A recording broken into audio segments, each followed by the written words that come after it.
Secretary, are you going to ask G7 to help with the Strait of Hormuz? Well, it's in their interest to help.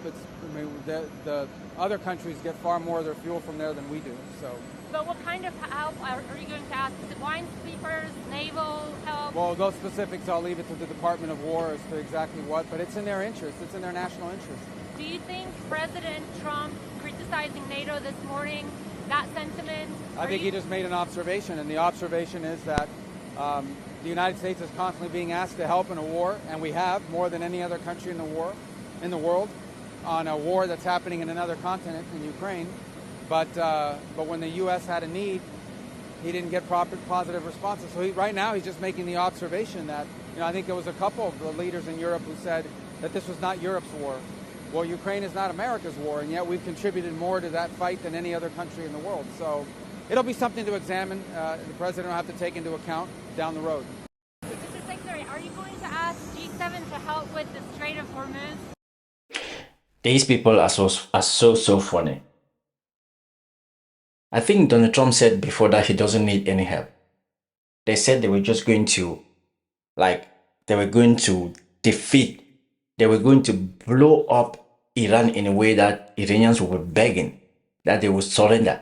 Donald Trump before said he's demanding for an unconditional surrender. Can you imagine that somebody kills your grandfather, your dad, your mom, your uncle, your sister, your auntie, your children, and then to add on to that, he still demands you to surrender unconditionally.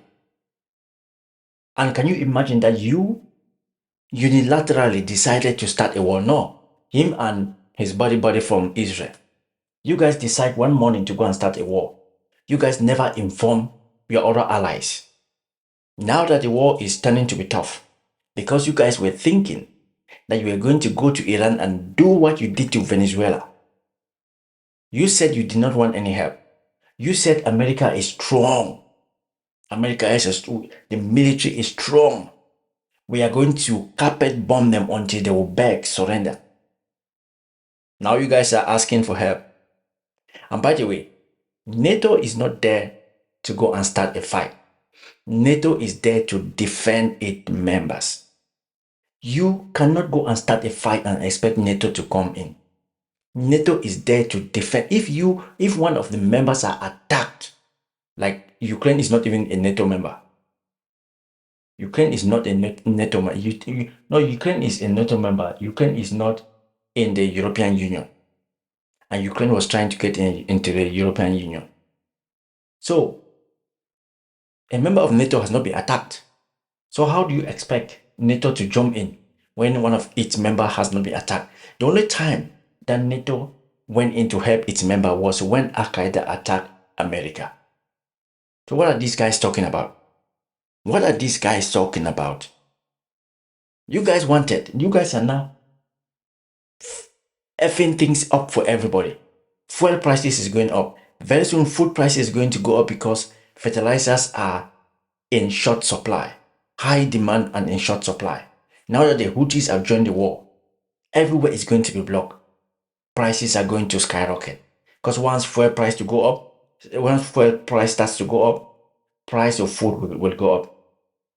Everything is going to go up. And that is because of this old orange man who is on his way to hell, as he said. And he has decided that as I'm going to hell, I'm going to spoil everything for everybody. And now you guys are begging for help. After being braggadocious, after saying we are strong, our military is strong, we are going to carpet bomb Iran until they surrender. We have destroyed all their military, their naval bases, their air force. We are going to bomb them until they surrender. Now, they are proving tough. And you guys are begging. I just hope that these NATO countries will put their foot strong and say no, Donald Trump, because you did not inform us when you started this war. We are not going to jump in. We want you to stop this war. We don't want to jump and make it worse, because this war is not our war. Yes, prices are going to go up, but we are not going to jump into this war because they soon that European country, NATO countries jump into this war. That's it. Russia is coming in for Iran. China is coming in for Iran. And what is that? Third World War. We don't want that. We don't want that. It's already bad enough. We don't want Russia and China to go into this war. And we know that Russia and China are in this war indirectly, but we don't want them to go into this war directly. We don't want these people, these few people that have decided to mess this war for all of us. We don't want that. Anyway, guys, let me know what you think. This is your boy Diwi Unfiltered. My name is Diwi Banakin. Just keep supporting me, keep commenting, keep liking, and I'll see you guys on another one. Peace out.